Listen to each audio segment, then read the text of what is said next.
James Silva, owner of Ska Studios, co-owner of Devoured Studios. Now that's a new development.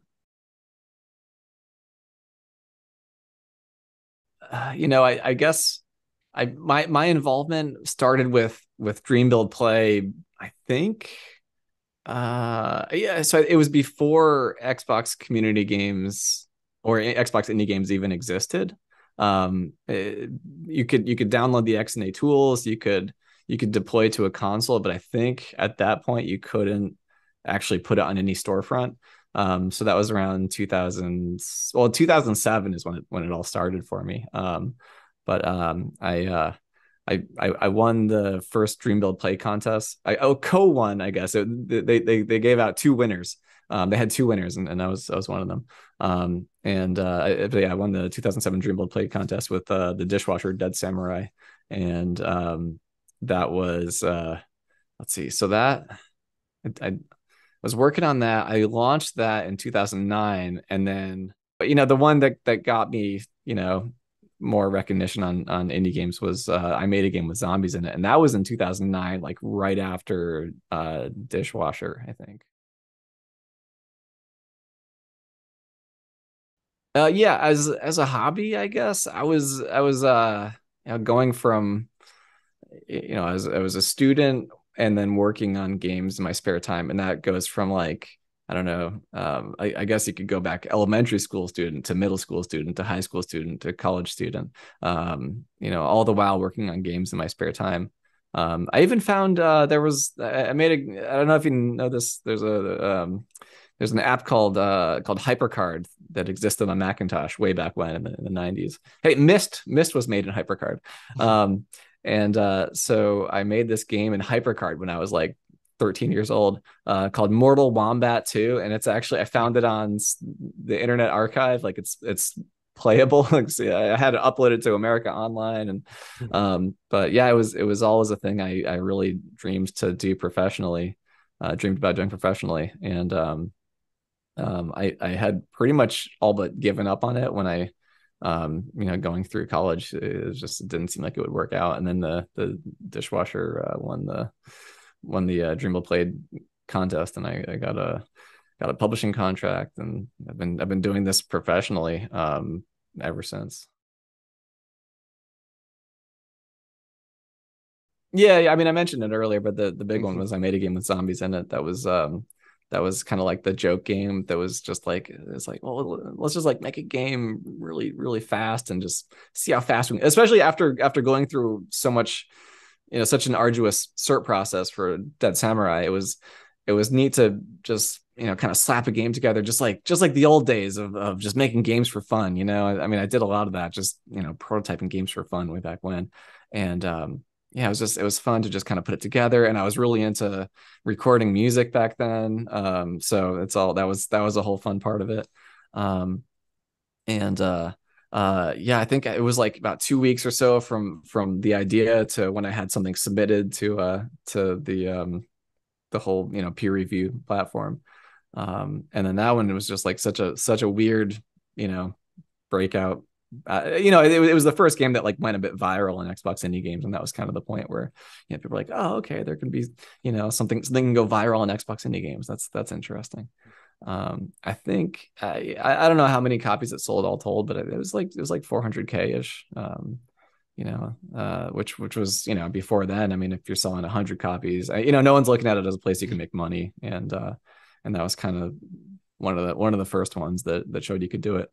I mean, eventually the Minecraft guys, the what was it, like Fortress Craft or Murder Miners? I mean, those guys became millionaires out of from Xbox indie games. Yeah, I did zombies, and then I made a side scroller called it was a side scroller deathmatch game called ZP2K9, and then a follow up called ZP2KX that they were kind of like you could run up walls. The second one had a jetpack. I mean, it was kind of like this older game called Soldat that was like a PC multiplayer deathmatch game.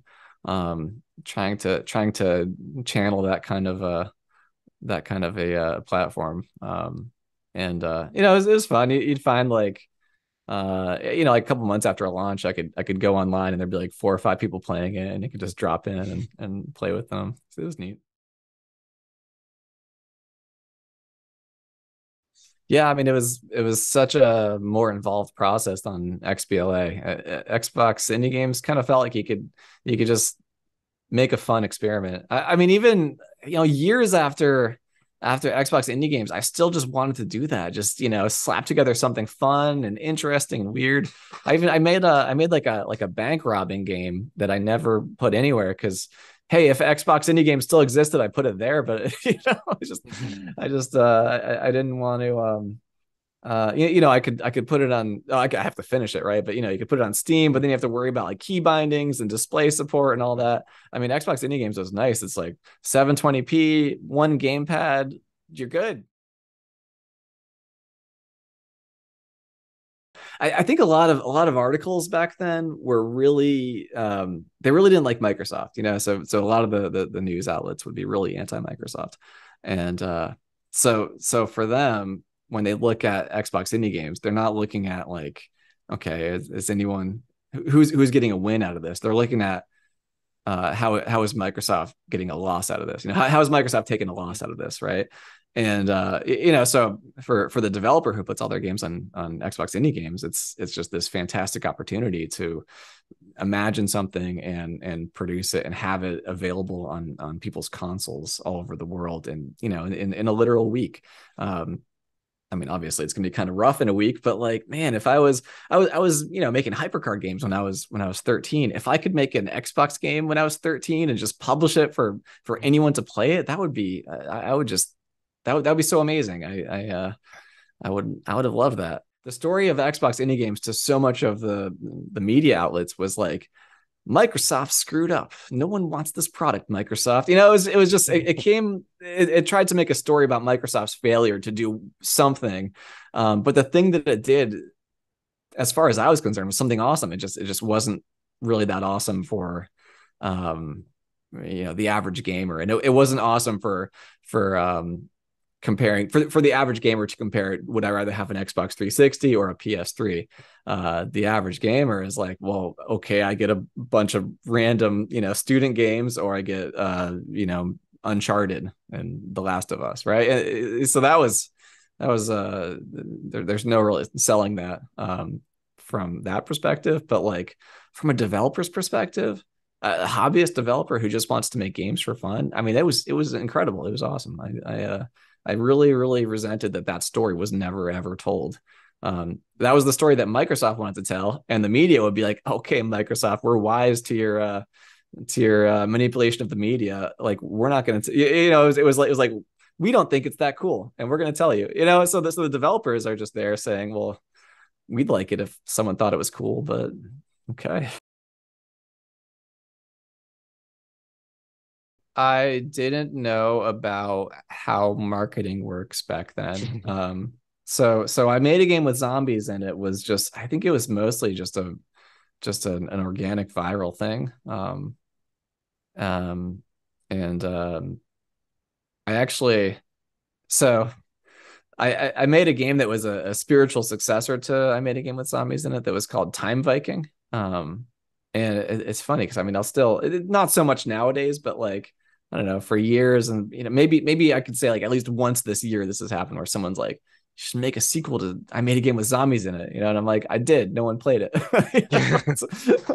But that's the kind of thing where like I released it and just I was like, this will work because everyone loved the first game, and just no one heard about the second game. um what I should have done was hire a PR agency just to put out a press release saying like, the spiritual successor to zombies comes out tomorrow. um yeah, it's just, you can just put a game out and hope for the best, but like, uh as speaking personally, like as games that I make get larger, and I mean the budgets get bigger, it just starts to make less and less sense just to hope for the best. Yeah, so the biggest title that I've worked on still was Salt and Sanctuary, and that was released in 2016.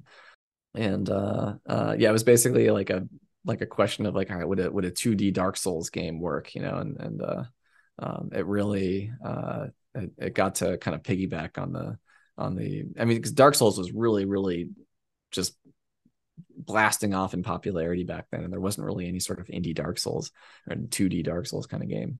Really blew up, and I don't know, just it's cool to have that much um to have had that much success from especially I mean it goes back to X and A. It's still got X and A guts in it, and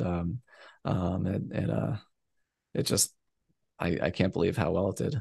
Yeah, I mean, I released, so actually the new company, Devoured Studios, it's Shane and me, and we released Salt and Sacrifice on PS4, PS5, and PC on the Epic Game Store back in May, and we're still working on it. I should probably tease some updates. We released a content update in fall, and we're still working hard on it. And it's kind of I mean, it's like Souls with sort of Monster Hunter elements, and a lot of online multiplayer, like co-op invasions. It's a pretty crazy game.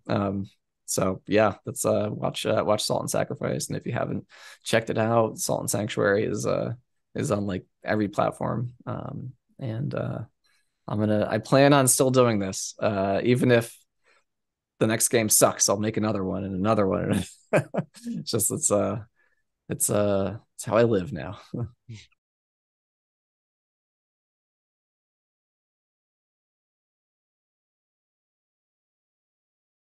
Thanks for watching!